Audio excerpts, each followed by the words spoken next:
So, one of the most iconic toy lines from the 1970s and 80s is undoubtedly Mego's World's Greatest Superheroes. I mean, almost every kid who grew up in that era had at least one or two. They're just so cool, so simple. They're very hard to come by nowadays. Trust me, I've looked on eBay, but they are just some of the most amazing toys ever made. And today we will be looking at all the superhero figures. No monsters or Wizard of Oz, just the superheroes. Starting off with the DC Comics figures, and I mean, come on. I think it's only fair that we start with Superman. As you can see here, he came with his red boots, red cape, and his sticker, which fell off lots of the time, and he came both on the card and in the window box, and both of those were yellow. Now we have, of course, Batman, who also came in both on card and the window box. Both were pink. You can see he has his blue boots, cape, the sticker, and vinyl gloves, which are lost and torn up all the time. But take a quick look at his cowl. They call it the removable cowl. It's like his mask. That comes off. As you can see, it shows Bruce Wayne underneath, but they changed that later on and did what they called the molded mask version, which is much easier to come by nowadays. And how can you have Batman without the Boy of Wonder, Robin? And Robin originally came with a tiny little vinyl mask, and that got lost 99% of the time. It is the hardest Mego accessory to find, so they of course changed that to the molded mask version. My dad and I always found it kind of silly that all of these characters had these big, tough, cool boots, and he's got these dinky little slippers. Now we have Aquaman, one of my favorites actually, and like Batman and Robin, he has the vinyl gloves along with some vinyl fins on his pants. Anybody remember Shazam? Well, he got a figure too. He's actually one of the easiest ones to come by nowadays. Mego also did a quick line of what they called the world's greatest super gals, which had 4 female superheroes, starting with Batgirl, which has a ton of accessories. You see the cowl, the cape, the belt, the gloves, the boots. She is very hard to get complete. Here you, of course, have Wonder Woman, and her only accessory was her red boots. Here is Catwoman. This one's actually pretty cool. And if you're wondering what that little piece of plastic around the hair is, they used that for all of the characters that had long natural hair. And when I say natural, I mean like fur. But that's just so the hair doesn't get messy inside of the box. Lastly, for the world's greatest super gals, we have Supergirl, Superman's female counterpart. And she, like Batgirl, has lots of accessories that are very losable, like those tiny, tiny little shoes. Here we have some super villains, including the Riddler. This is one of the coolest ones they made. I love his green outfit. How can you not have the Penguin and Mr. Mixelplix?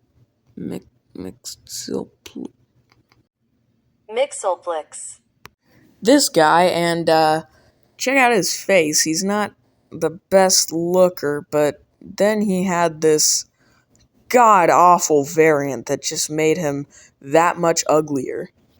And my favorite supervillain from DC Comics, we have the Joker. I mean, check that out.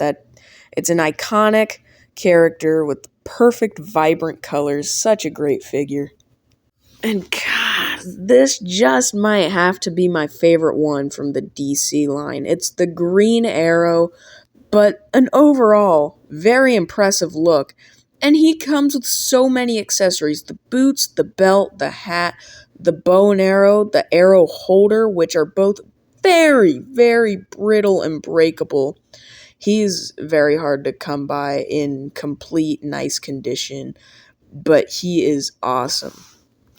A few years later, Mego did what they call the Teen Titan line, which was like kid superheroes. So starting out with the Kid Flash, we never got a regular Flash, but we have the Kid Flash, Wonder Woman's child counterpart with a very creative name, Wonder Girl. For Aquaman, we have Aqualad.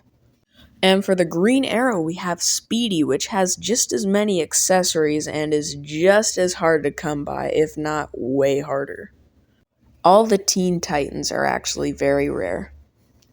Now we have the Secret Identities line, the hardest Migos to ever come by.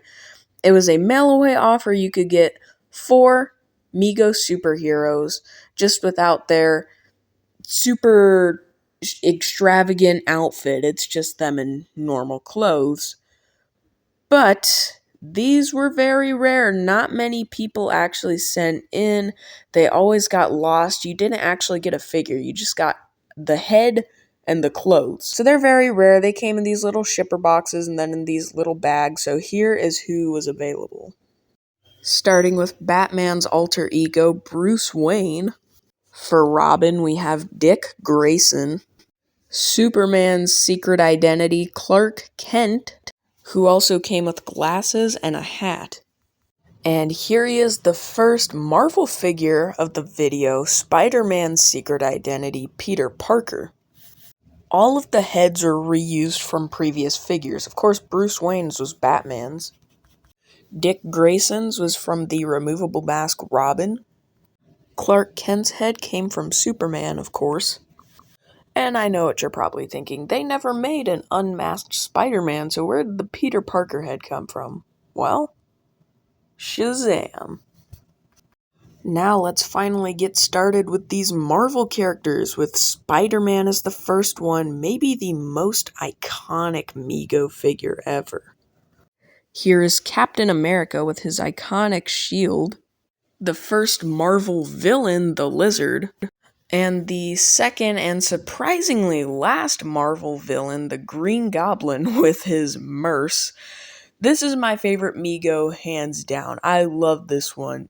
Awesome design and awesome colors. This one's pretty cool. We have the Falcon. Another one of my absolute favorites, Iron Man. This is before Iron Man was popular at all, before any of the movies for sure.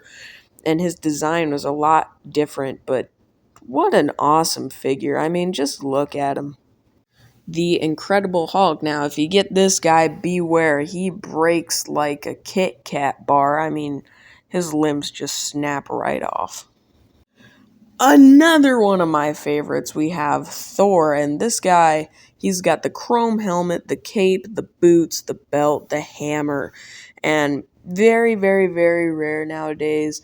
When little boys back in the 1970s, when this came out, they saw this as a manly Barbie doll. So not many were purchased, at least not as many as like Spider-Man and Batman and Superman. The first member of the Fantastic Four, we have Mr. Fantastic and the Invisible Girl. Now, do beware with Mr. Fantastic and the Invisible Girl.